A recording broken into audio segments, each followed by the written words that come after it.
We'll start with a quick opening statement and go to questions. Sure. Well, I thought we defended at a very high level. I thought we did a lot of good things defensively. We had to change a little bit of how we've defended to try to take away some penetration. I thought our kids did a really good job of making those adjustments. Offensively, we've got to start the game better. I think that's pretty evident at this point in time. And we'll work on it, and we'll get better at it. And so I told our players one thing at a time, and we did a really good job defensively. We'll take a look at it. We'll make adjustments. We'll figure out what that looks like, and we'll go from there. Coach, are you seeing the progress that you wanted to see in this homestand? Yeah, I think our kids have done a really good job of taking care of the basketball, controlling some of the controllables. I think we've defended really well. For the most part, we've limited offensive rebounds. I thought Appalachian State got a few too many today, especially in a stretch. But then I thought after the timeout that for the next timeout we didn't give up any offensive rebounds. So we're trying to make adjustments. We're controlling some of those things. We're taking care of the basketball. We're getting some really good looks. So those things are important. The challenging part is over the course of my coaching career, I think a lot of times teams start really well on one end of the ball and then the other end has to come along. And so what we're seeing is defensively we're farther ahead than we are offensively, but offensively we're doing some really good things. That just the way that our kids have to play defensively in order for us to be good is really, really aggressive, and it takes a lot out of you. And so then it becomes a different situation on the offensive end. You have to slow down. You've got to get the ball in your hands. You've got to get in control. You've got to take a deep breath, but then on the other end, go pressure it again. So that will come in time, and hopefully that time is coming soon. I imagine, you probably go back and watch this again. I mean, the shot selection was pretty good. It's just a matter of ball bouncing in and out. And, there's probably a frustrating aspect to that.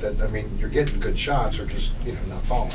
I thought when we started the game, I thought we took some quick shots that maybe weren't as good as shots that we got later on. I thought from the second quarter on, we got really good shots. I thought we did, and I thought our post players played a good game. They're really trying to be intentional about getting touches in the lane, something we're really working on. We got some good shots around the rim, but they didn't fall. So, again, those are things we have to continue to work on, because the bottom line is your offense looks really good when the ball goes in the basket. No matter what you're on, ball screen offense, dribble drive, motion offense, it doesn't set plays, it doesn't matter. When the ball goes in the basket, it looks like really good offense. Right now, we can evaluate it as we're getting good shots, we're taking care of the basketball, and they're not falling. So then what? What's going to help us with some of those things? Maybe offensive rebounding. What did you see from Kylie that enabled her to kind of break out today? Yeah, I thought Kylie did a really good job of really trying to establish herself in the paint first and foremost. I think the first two home games we've seen Kylie really want to shoot it from the arc, and she's really good at that. And she's really good at playing on the perimeter, but we need her to be a presence inside, and I thought she really focused on that. I thought she kept a lot of possessions alive for us. I thought she did a really good job. She was probably her best overall understanding of what we're looking for. I think the post position in our offense is the hardest position to learn because it's just different than other offenses. Sometimes you're posting up, sometimes you're emptying, sometimes you're screening, sometimes you're ball screening, and so that it's different than a lot of offenses, so it takes time. When you were, back in April, I guess, trying to put together this first roster, I think Kylie was one of the first that you signed, so I'm just kind of wondering, did you already kind of know about her? Did you have to go out and learn about her? And then, Colorado to West Virginia is not next door to each other, so how did, that all kind of work out? We had to learn about her, but when we learned about her and her game, we thought her game fit us and how we want to play. I also felt like in talking to her on the phone, she was a kid that really fit our style. She's a kid that's really hungry. She wants to be really good. She asks a lot of questions, and she's someone who really wants to be a part of a program where she's going to continue to grow and get better, and those are all things that we really focus on. So I thought it was really a good fit. For her, go ahead. For her specifically, is this a performance that she can kind of build off of? Because, traditionally in her career, she hasn't been that big of a scorer, but 18 points today, is this something she can continue to do? Well, I think it's something that all of us have to do. I think we have a group of young ladies who have been really important in their role, and now we have to have roles expand. We need more players to be willing to be more aggressive offensively, but also be smart. And what does that look like? And when should I do what? And so that's a learning process. But yes, absolutely, we want her to continue to build off of this.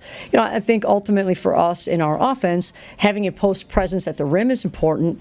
Having a post presence outside the arc is really important. But when we have a post presence outside the arc, then getting somebody else attacking the rim is important. And so putting all those pieces together is what we're working on and building on. kind of interested. I'm assuming just from reading her bio that she's from a military family, or Actually, Kylie's someone who, when she went to Colorado, it was really kind of neat because she and her sister, are really close and went to school together. And so this is an opportunity for her to kind of spread her wings a little bit, and something that I think she's really excelling in. I think she's doing a really good job. This week ahead, Right. how beneficial will it be for you guys to get out on the road and spend some time together bonding, and then obviously play a couple of quality opponents? Right. I think, as Maddie put it, that maybe have the ability to kind of punch you in the mouth and see if you can counter that. Exactly. Important for us. The bonding aspect's really important. The opportunity to play good teams, to play in a neutral site, to be in a different environment, to play when you have to travel. Honestly, there's some advantages to being on the road because you can spend more time together. There's advantages because you can watch.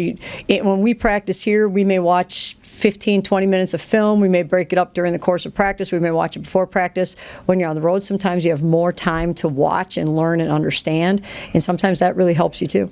Kind of on that note, with this trip coming up, first Power 5 opponent you're going to play, will this trip be based on results of win and loss, or what you learn about your team from maybe an X's and O's standpoint and how you're seeing that production? Well, the bottom line is we want to be competitive, and I think in our games at home we've been competitive. Now we go on the road and we need to compete, and we need to figure out what that looks like, and then we need to figure out how do we work on things. Like so, we will do a self-scout. What do we have to work on for us? Okay, then we'll work on our opponent and studying our opponent and figure out what that looks like. But the reality is we have to continue working on us right now. It's November 20th today, is that right? It's November 20th, so we've got a long season ahead. We've got to continue building, and so for us, it can't be just results-oriented. Okay, we won. It needs to be, here's what we have to do better. This is what we did really well. This is where we improved from last game to this game. This is where we improved from 2 weeks ago to now. But here's the next step for us. Small sample size so far, but Jayla seems to be one of your more consistent players so far this season. What did you see out of her when you came in? What did you see on film, and what is she doing well compared to years past?